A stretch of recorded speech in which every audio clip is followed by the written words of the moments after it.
airplanes that we overhaul the hydrolocks for so far, basically any general aviation, starting from really even the single engine Pipers, where the hydrolock lifts the seat, makes it articulating up through globals and everything else, Gulfstreams.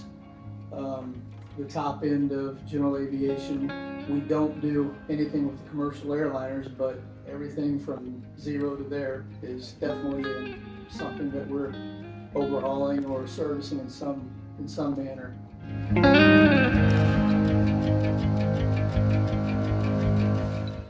We'll overhaul probably close to 4,000 units this year. Yeah, that's a good answer.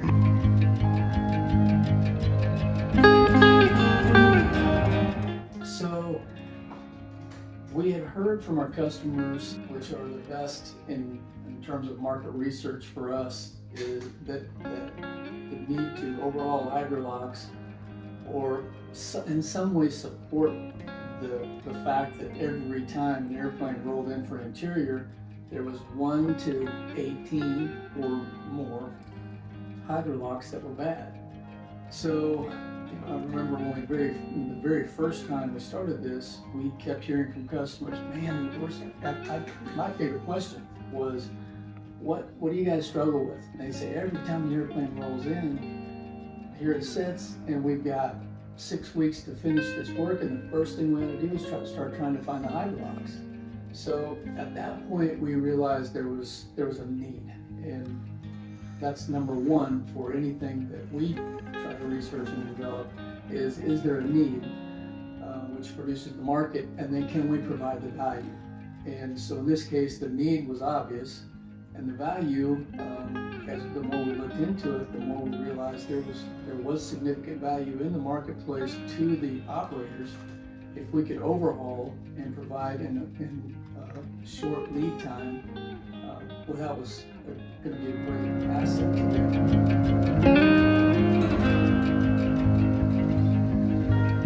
When we realized that market was there, there was no handbook or guideline out there. We knew it wasn't going to be easy, but at the same time, it was well worth it. There was a lot of them out there, and the market had already showed that it had the need. So, we did what anybody else would do. We started taking them apart and looking around and tinkering a little bit.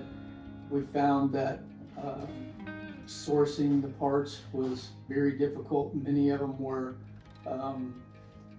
one-off or special made. So that presented a tremendous problem for us, but that was part of, solving the riddle to where we could, our goal at that point wasn't just to overhaul them, but to overhaul to the level that we could provide a warranty that was the same as new. And so that raised the challenge from, this is a big challenge, to, okay, we don't want to miss on any part of this. We want it to be as close to perfect, maybe even better if we can improve on some of the original parts. And we believe in some of the parts and processes that we have.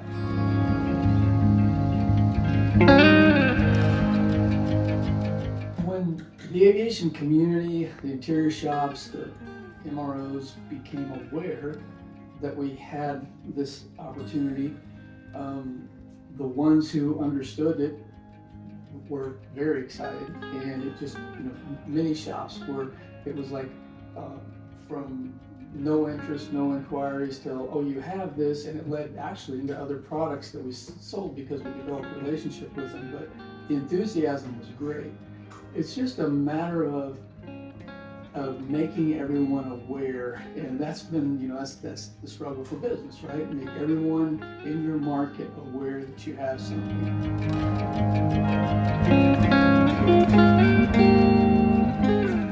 We were trying not to provide value just in terms of price, but in the lead time and the quality.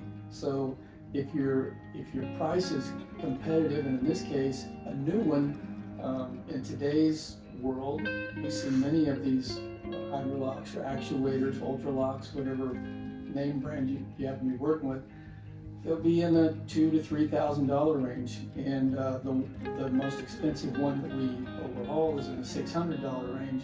So we're providing a significant value. The turnaround time is typically 2 to 3 days, and sometimes we have the cores here. We've got about 3,000 cores, so we can build them up in exchange with you. So the lead times cut down, and then our warranty is the same as new. So we feel like we've hit on all 3 points we set out to hit on with every product, but we really believe we hit a home run with this, and it's a true value to the market. It makes that segment of aviation better.